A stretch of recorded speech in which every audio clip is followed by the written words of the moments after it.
Akyatin natin. Again. Hindi dito nakakasawang pumunta.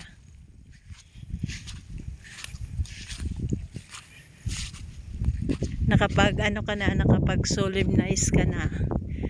Nakapag exercise ka pa.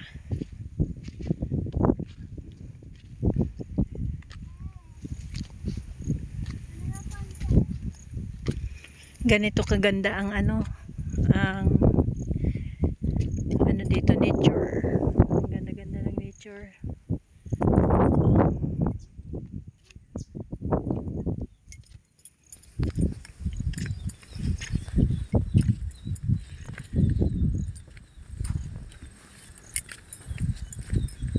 Na-miss ko yan, yellow bell. Yellow bell.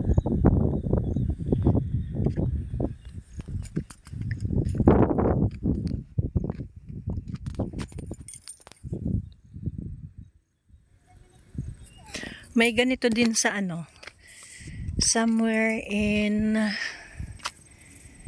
Bulacan. May napuntahan din kaming ganito, yung pilgrimage sa Bulacan. Pero mas malawak dito. Ano pala to? Mga missionary talaga nagpapagawa. Doon pa kami galing. Doon sa parte na yun. Nilakad namin. Pero may naman dito, yung short way dito sa kabila. Dito ang daan. Diyan, may daan dyan. Pa-exit doon sa kalsada. Pero kapag nagpe-pilgrimage, may nadaan dito. May nadaan dyan sa kabila. At dito sa kabila. Paikot yung mga tao, tapos dito mag-iipon-ipon. Dito din ginaganap yung pagmas ng ating kaparian sa Libanan.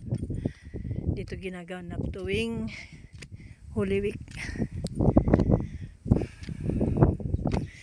Magandang pumunta dito yung mga may dala-dalang drone para makita lahat yan.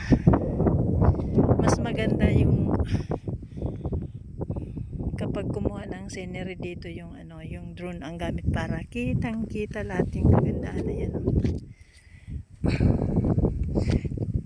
Maging dito sa kabila. Ganyan, maganda.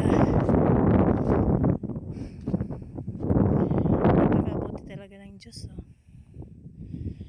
Napakaganda yung ibinigay niya sa mga tao.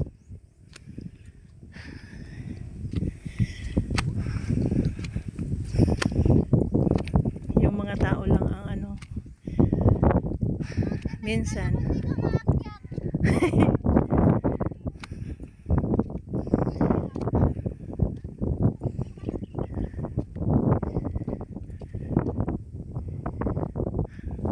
hindi makatiis. Maganda kasi dito sa taas.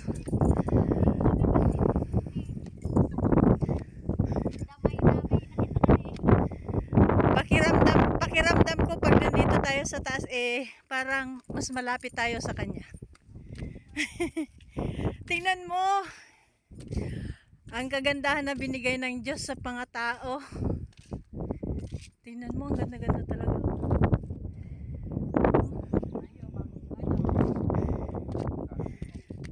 Hi, Ate Lea.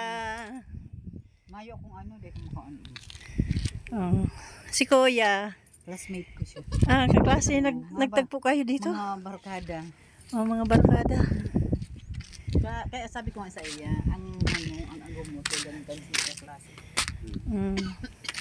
Tapos yung klase, may namit na ako duman sa sentrong kaklase mo. Pag purely taga-digita sa punta sa inga talaga. Tatago. Very ka na. Kaya mahirap yung may mga itinatago. The word of the day, mahirap magtago kasi hindi ka makakapagtago. Parang na kahit na pupukit mo ng pupukit para tumago, lilitaw at lilitaw pa rin. Ganun yun. Yung nung isang araw, ang naging natin, lesson, huwag piliin kung Ang maluwang na saan daan. yung pinaka sa tingin mo tamang daan, ngunit hindi mo akalain na yun pala ay mali.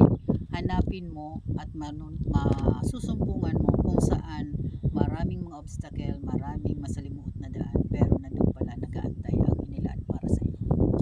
Hey, very good. Ngayong araw na to, anong natutunan natin? Anong lip man? Saglit Ano lang. yung oson ini? Saglit lang, tinatanong ko si mama mo. Ngayon, anong lesson ang natutunan natin? Ngayon, kahit na sa gaano katagal, gaano man yung pinagsamahan pa rin or yung tao pa rin na kahit kita mo yan, classmate ko, naging friend ko siya nung high school. Ngayon, dito hindi natin inaasahan, dito magkikita kami. Kaya, sabihin natin, small world. Ayan siya rin. Oh, nagkita-kita silang tatlo. Dito sila pinagtagsiya. Dinala rin siya sa akin. Meron ang plano si Lord talaga para sa atin. Kaya saan man tayo pumunta, saan man tayo, ano man ang gawin natin, ayan, papagtagpo-tagpuin pa rin tayo. Kagaya ng hilig natin na yung pagtagpo-tagpuin yung mga tao na magiging katuwang natin sa ating mga ginagawa. Ngayon siguro merong mga misyon kung bakit tayo pinagtagpo. Tsaka ako mayroon din akong natutunan ngayon. Tayo magkakilala. Pero Pero nagkita-kita the tayo. same ano tayo. Hindi, may natutunan ako. Wag na wag kang magtatago sapagkat Hindi ka yung mga tinatago nabubulgar din. Kumbaga, Yun.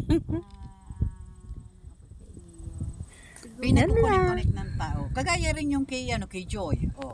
Hindi nagkita rin kami ni Joy. Hindi ko inaasahan, nakita ko lang siya, naawa ako sa kanya. Hindi ko inaasahan na kilala niya yung isa, yung kasama ko. Oh. Tapos ngayon, ayan. Tara mga may-plan si Lord. Yun. Napakahiwaga ng Diyos talaga. Napakahiwaga talaga ng Panginoon. Ayun, nang nagmarites. Siya nang